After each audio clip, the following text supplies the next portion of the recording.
Welcome to The Great Detectives of Old Time Radio. From Boise, Idaho, this is your host, Adam Graham. If you have a comment, email it to me.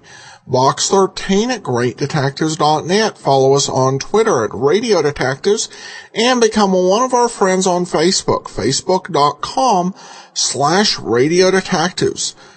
Well, I do want to let you know before we get started that you can help support the show as you make your summer vacation plans. Just go to JohnnyDollarAir.com when making your plans. JohnnyDollarAir.com is a Priceline affiliate, so you have the option to choose from great everyday deals on airline, travel, hotels, and rental car, or to name your own price. And if you book your travel off of JohnnyDollarAir.com, part of your purchase goes to support the show. So it's a great way to save money and help support the Great Detectives of Old Time Radio.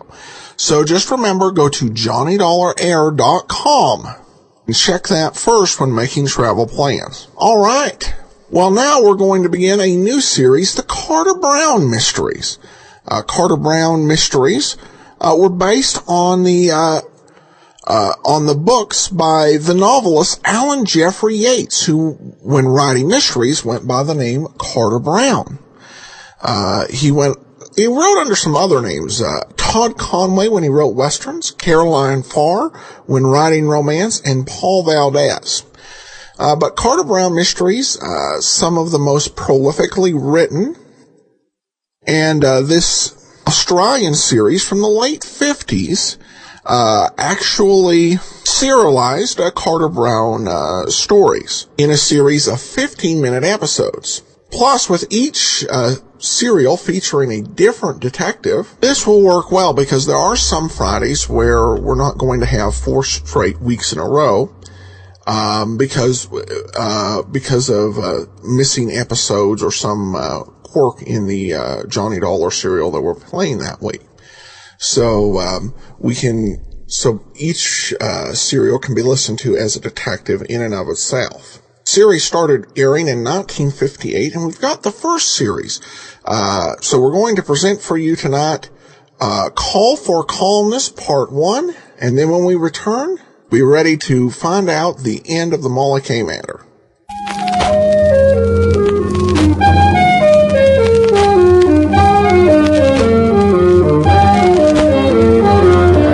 Carter Brown Mysteries. Adventures in excitement and suspense, based on the best-selling novels by the slick storytelling sensation, Carter Brown.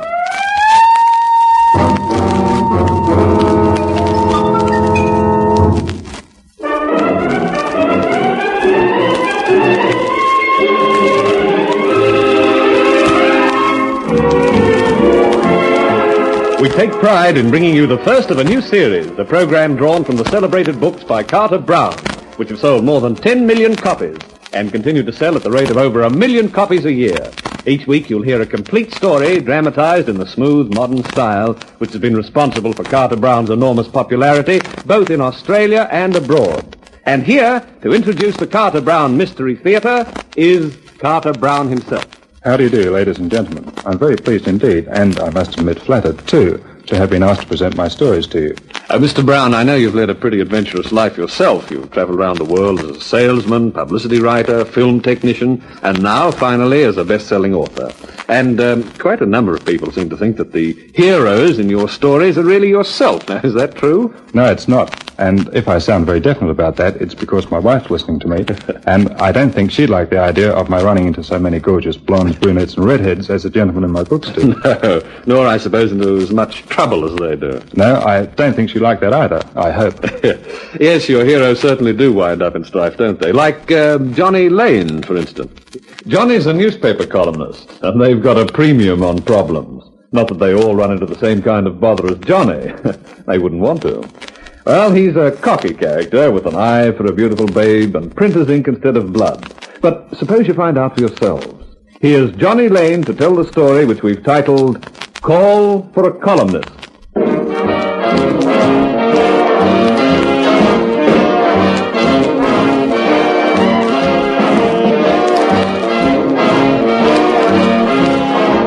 I was feeling pretty pleased with myself and hence with the world.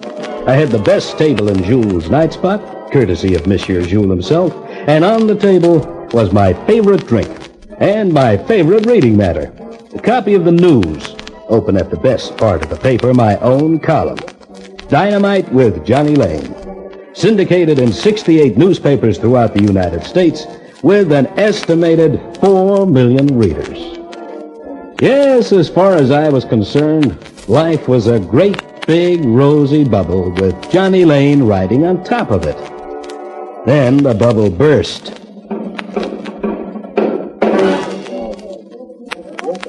Excuse me, Monsieur Lane. Yes, Jules, my friend, what is it? There are two gentlemen to see you, monsieur, in my private office. Jules, I never see anyone in your private office, you know that. These gentlemen are from the police. Oh, well, that makes a difference. Monsieur Lane, I would not like any trouble. Don't worry, I'll handle them. You stick with your customers. Thank you, Monsieur Lane.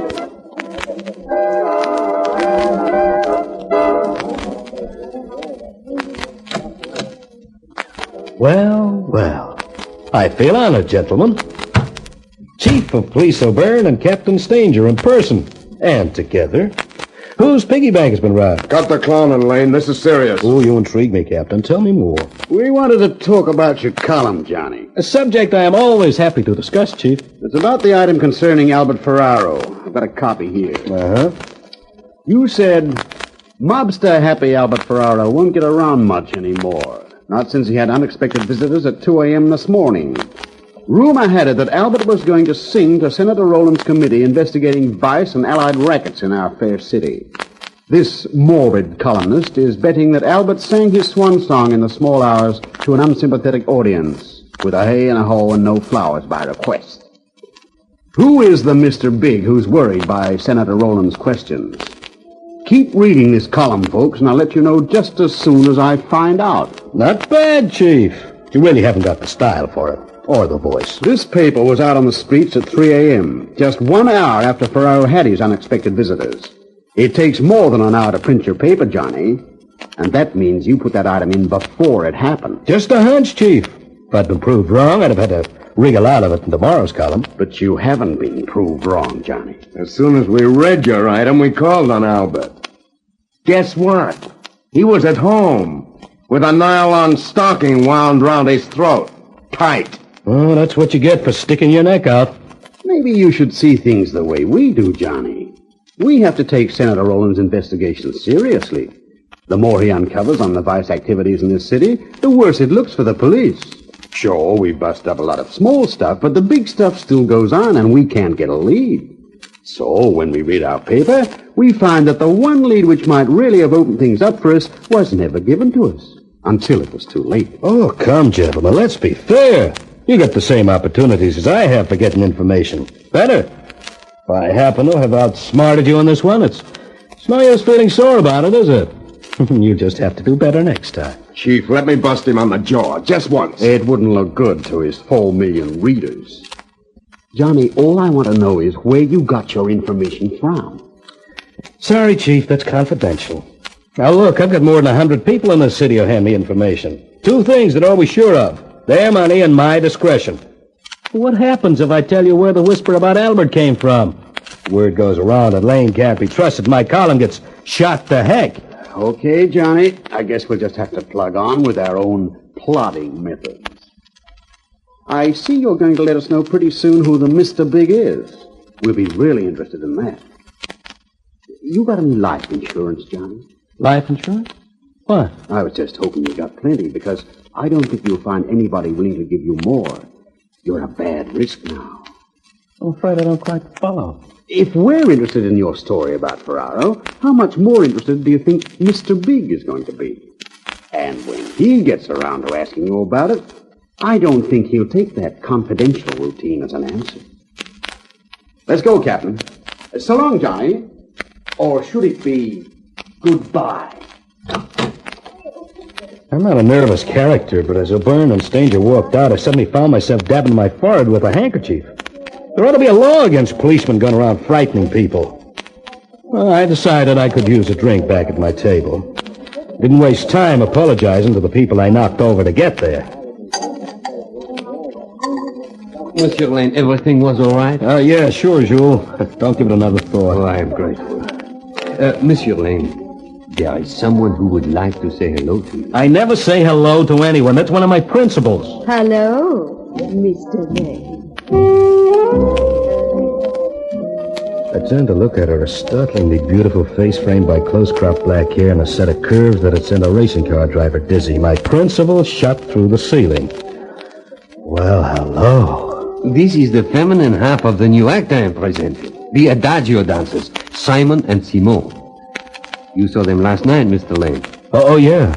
Did you like it, Mr. Lane? You bet. Especially the end of it, where he throws you across the floor and you spin out of sight on your, where you spin out of sight. Effective, isn't it? Yeah, and it's a good way to test the floor for splinters. Will you join me? I'd love to. You will excuse me, aren't you? I hope your husband isn't going to take exception to you having a drink with me. My husband? Oh, Simon, he is not my husband. Oh, that makes it worse. He is just my partner. That makes it better. I want to say how much I admire you, Mr. Lane, for what you're doing now. You mean holding your hand? Of course not. I mean in exposing the criminal elements in the town, helping Senator Rhoda. Oh, that's nothing. I'll pour you a drink. I think you are a very brave man. I imagine you carry your life in your hands this very minute. Well, what makes you say that? It's obvious. I'm sure that most of the underworld must get mad at the mere mention of your name. Their only logical solution to stop you printing these revelations is to remove you, isn't it? No! I can't see any other alternative. Oh, I guess you can't. Still, you must know all this, Johnny. I shouldn't be worrying you with it. But I just wanted you to know how much I admire your courage in doing it. Oh, I'll have to go. We're on in 15 minutes.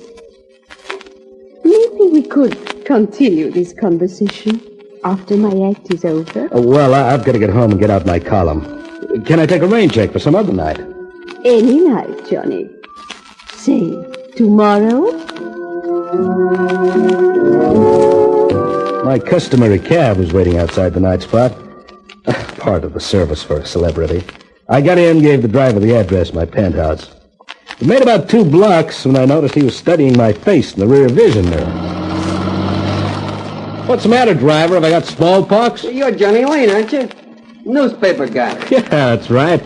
Want my autograph? No, I never get past the funnies. But my wife reads your column. Oh, she like it?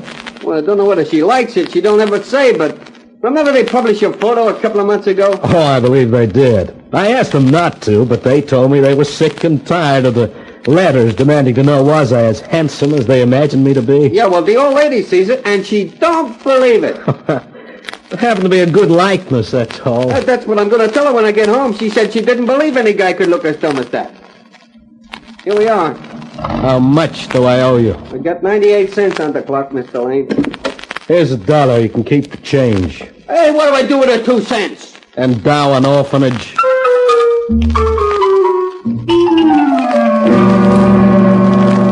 I rode the elevator to the top floor and reached my keys as I moved down the passageway to the penthouse door. I could hear the phone ringing inside, and I opened the door in a hurry.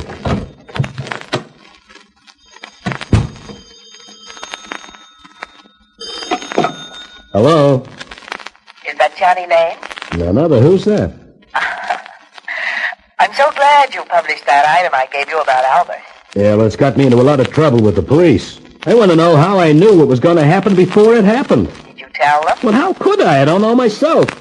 All I know is you keep calling me up. You won't tell me who you are. All you do is give me tips for the column. Think how it impresses your 4 million readers. I have no ambition to spend a few years behind bars for the sake of impressing my readers. Don't kid me, Johnny Lane. You'd dive off the Statue of Liberty into the Hudson wearing a bikini if you thought it'd get you another 10,000 circulation. I'll let that pass. I've got another news item for you if you're interested. I'm interested. There's a honky-tonk down on Sloane Street called the Blue Diamond, run by Lou Prager. If the good Senator Rowland would like to know, that's the distribution center for goofballs. So long, Johnny. Hey, wait a minute. It's time you tell me who you are. How can I tell the police my information comes from an anonymous phone call? They just as soon believe people go to see Marilyn Monroe because they like to hear her sing.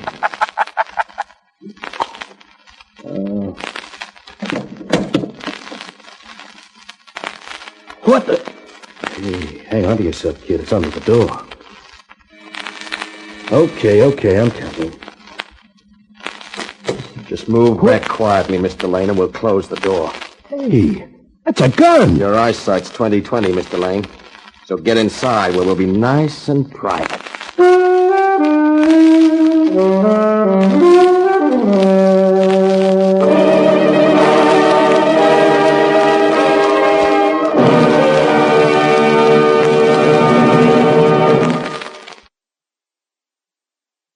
Welcome back. It's worth noting here that while a lot of these, and I think most of these Carter Brown mystery radio programs we have out there are set in the United States, Carter Brown actually wrote about the United States and used it as a setting long before he ever came to visit the country.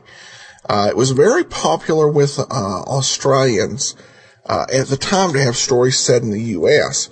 The accents and stuff, given that the actors are actually Australian, I think they do a better job. In some ways better than some of the BBC stuff I've seen from television in the 1970s and 80s. So pretty solid performance by the players here. But now we turn to part 5 of the Molly K. matter. From Hollywood, it's time now for Bob Bailey as...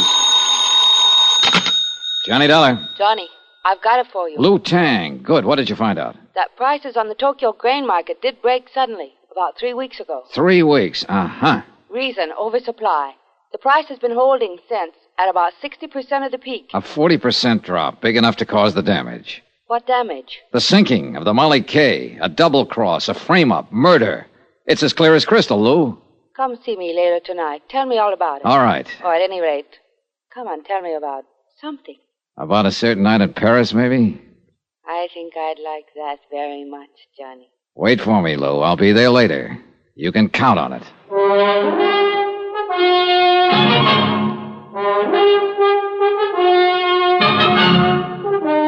Tonight and every weekday night, Bob Bailey in the transcribed adventures of the man with the action-packed expense account, America's fabulous freelance insurance investigator. Yours truly, Johnny Dollar.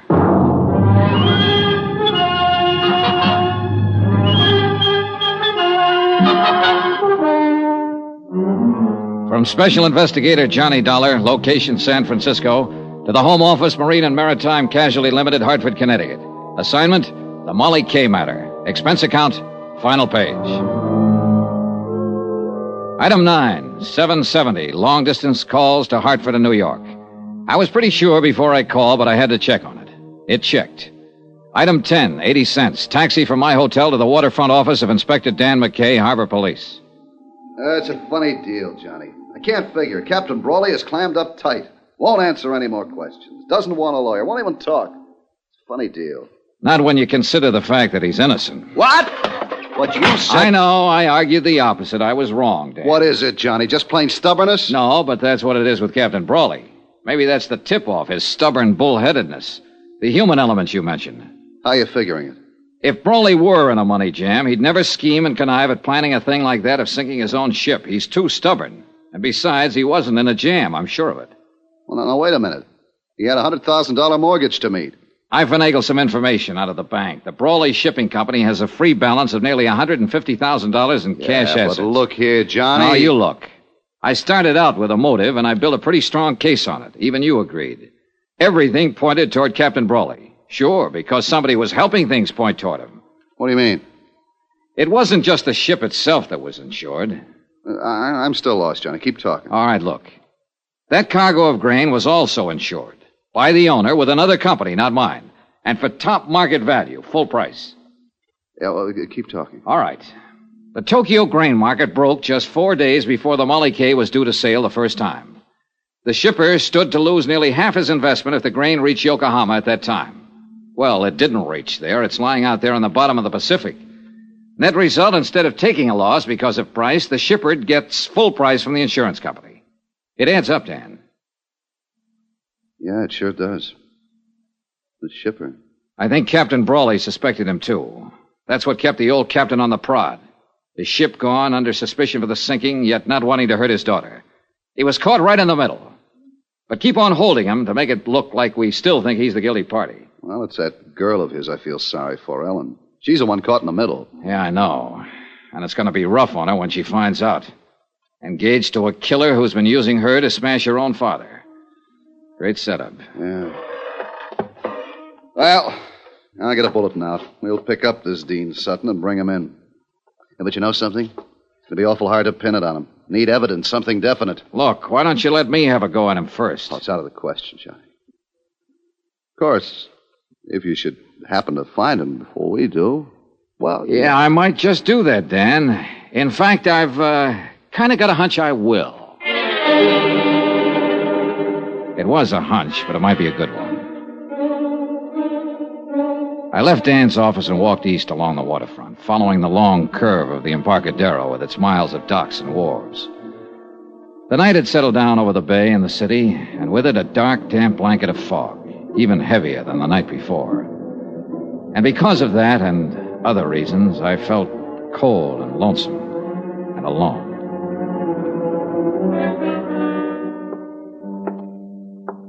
I turned off the Embarcadero and walked out Pier 29. I was about 30 yards from the Brawley warehouse when I was suddenly brought up short. On the water below me, tied to a wharf piling, was a light cabin cruiser rocking gently with a swell. It had no business being there. Pier 29 was a commercial berth. My hunch was right.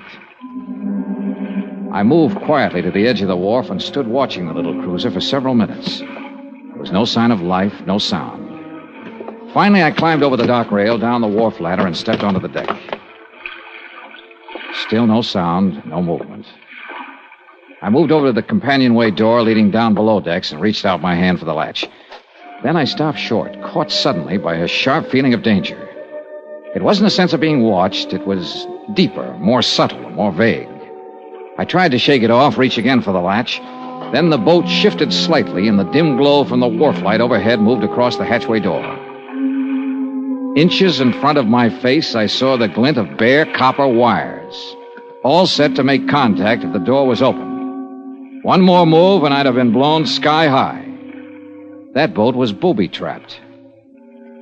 There was a light burning in the office of the Brawley Shipping Company. I knocked on the door, drew my gun, then I stepped back and waited.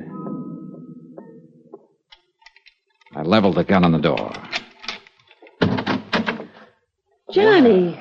Are you alone, Ellen? Yes, of course. Come on, let's get inside. What is it, Johnny? Have you seen Dean Sutton tonight? I tried to find him, but I couldn't. My father's been arrested, charged with murder. Yeah, I know, honey. I came here to go over the company records to see if I could find something that might help him, anything. Ellen, Johnny, look. Look at this mess. Somebody's been here. Files dumped in the middle of the floor, papers all over the place. Yeah, looks like they're planning to start a bonfire. Say, tell me something, Ellen. Does Dean Sutton own a boat? Yes. Light cabin cruiser named the Piper. Why? It's tied up at the wharf. He's around here somewhere. Well, what of it? What do you mean? Your father didn't sink the Molly K. Dean Sutton did it. He wasn't even on board. He didn't have to be. He hired an explosive expert named Benny Wong to do the job. He got your father to take Benny on as steward. That's the man they're accusing father of murdering. Dean is the one who did it, using your father's gun. But why? To collect the insurance on that cargo of grain. Oh, look, I know it's a rough deal, honey, and I know how you feel. But I guess your best bet is to chalk it up to experience. At least your father's in the clear now. I think I sensed it, Johnny. That something was wrong with Dean. Badly wrong. I guess that's why I felt like turning to you instead of him. Why I still feel that way. I think I'm going to cry. Then cry. Cry it out and get it over with. Come here, Ellen. I held her close and tried to comfort her. She pressed her face against my chest and whimpered like a hurt kid. I kept stroking her hair, breathing in the scent of her perfume. Perfume. The same perfume that had hung in the air of the room where Benny Wong was killed. The pieces shifted, fell into place again. The puzzle was finally solved, but too late. Because I could feel the muzzle of the gun she was pressing against my side. Easy now, Johnny. Turn around slow and get your hands up. That's the idea. Now stay that way. I'm a dead shot, Johnny. If you doubt it, ask Benny Wong. Right under my nose. Right from the start. How wrong can a guy be? As wrong as you were, Johnny. It had to be you. There was no chance for Dean to steal your father's gun and then return it. Not unless you were in on it with him. It was my idea. Dean's too weak to plan a thing like that. He has to be propped up and pushed. And you're just the girl to do it. You ought to know. Yeah, I do now. It's too bad. I like the way you kiss. Any chance of working something out, Johnny? Or are you too honest? So that's it. The next step is to get rid of Dean. And you've already got the trap set. Not yet, but I'll think of something. I'm clever, Johnny. Don't you think so? I heard footsteps coming along the wharf. Dean Sutton. I had only seconds to think of something, so I took a chance, edged back against the wall, inched over closer to the door. That's far enough. Don't push your luck. There's Dean coming now. He went after some gasoline. We're going to build a nice warm fire, and you're going to have a ringside seat. Come on in, Dean. We've got a visitor. Dollar. What do you know? So you walked right into it. Just like a gun. Chance paid off. He walked between us, blocked Ellen's line of fire, and I jumped him. I grabbed him around the neck, held him as a shield, dragged him back out through the door, out to the wharf. Dean! Break loose! Let me get a shot at it! I was trying to get clear of the light before Ellen could blast me with that gun, and I made it. But Dean broke loose, came at me swinging. He slipped and staggered up against the dock rail. The railing broke, split in two, and we went over the side. We struggled back up to the surface. Dean's hands were clenched on my throat, and I couldn't break his grip. Ellen started firing from the wharf above us, not knowing who she'd hit and not caring. I took a deep breath and dragged Dean under the surface. But his hands were still on my throat, and I couldn't break loose. My lungs were bursting. My strength was going fast. I brought up my knee. He fell away from me. I was free to fight my way back up to the surface. I swam around in circles, getting my breath, watching for Dean, but he didn't come up. He didn't come up for 2 days.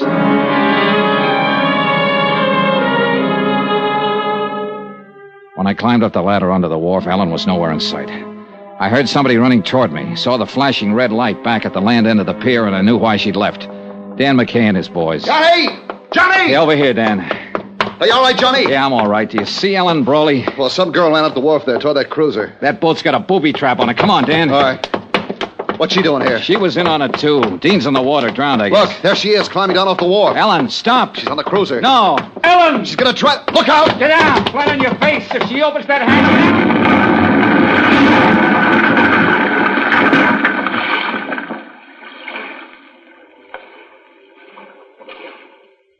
Blown to bits. Booby trap. They had it rigged for me, and she... No. She didn't know about it. That wasn't meant for me. They were both pulling a double cross. Dean set that trap for her. End of expense account, except hotel and plane fare back home. Total $547.60. Well, it looks like the company pays off on this one, Dave. The ship owner was innocent. But you'll make it back. I really feel sorry for Captain Brawley. He commanded his own quarterdeck for 25 years. Strong and proud and unafraid. He had a wife once named Molly Kay, and a ship named Molly Kay. And he had a daughter, too. And now the sea has taken all of them away from him and left him cast up on the beach, a broken old man. Bitter, beaten, alone. Yours truly, Johnny Dollar.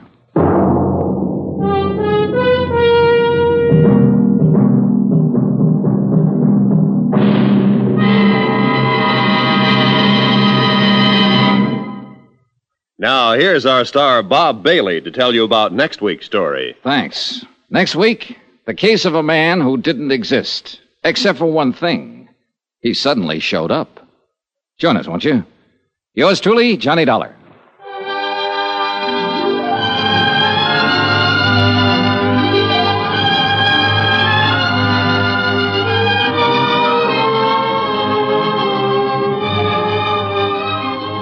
Yours truly, Johnny Dollar, is transcribed in Hollywood. Written by Les Crutchfield, the entire production is under the direction of Jack Johnstone. Heard in this week's cast were Virginia Gregg, Peter Leeds, Barney Phillips, Victor Perrin, James McCallion, and Hy Averback. Be sure to join us on Monday night, same time and station, for another exciting story of Yours truly, Johnny Dollar. Roy Rowan speaking.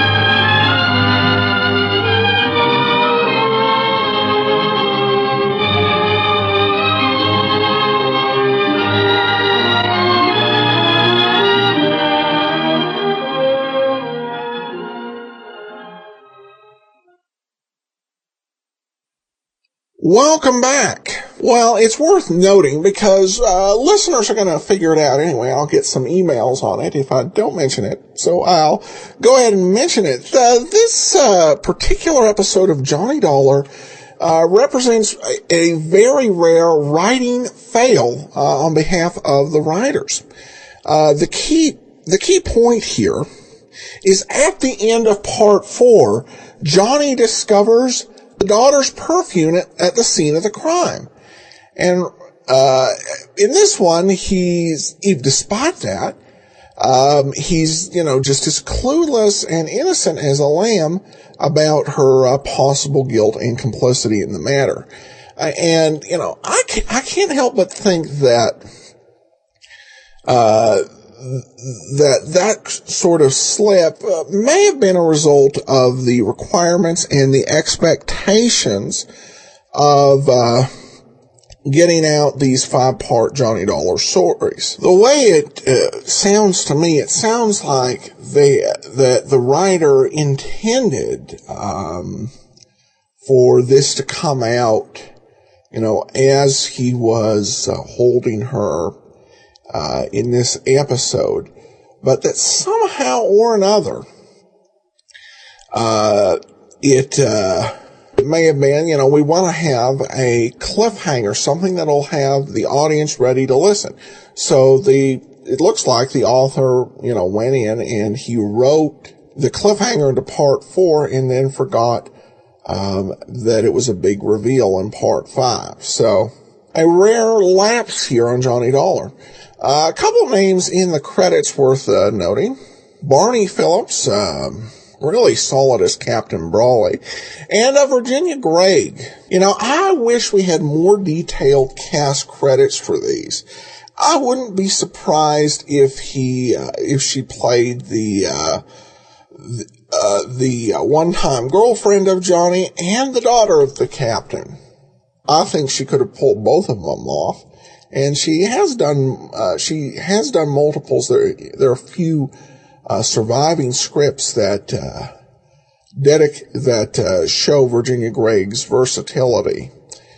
All right. Well, now we turn to listener comments and feedback, and we have an iTunes review from the Bird Lady. I just started listening to this podcast after listening to all the Dragnet ones for the second time. The first time, the commentary is interesting. After that, I can recite the words myself. That being said, the sound quality is good, and I really enjoy the variety and quality of the podcast. I will probably start on Dragnet again. I'm hooked and listen to it every day. Well, thanks so much for listening. Well, that will do it for today. Join us back here on Monday for our next episode of Johnny Dollar. Next week, on Friday, we'll bring you part 2 of Call for a Columnist. And join us tomorrow for the lineup. In the meanwhile, send your comments to box13 at greatdetectives.net. Follow us on Twitter, Radio Detectives, and become one of our friends on Facebook, facebook.com/Radio Detectives. From Boise, Idaho, though, this is your host, Adam Graham, signing off.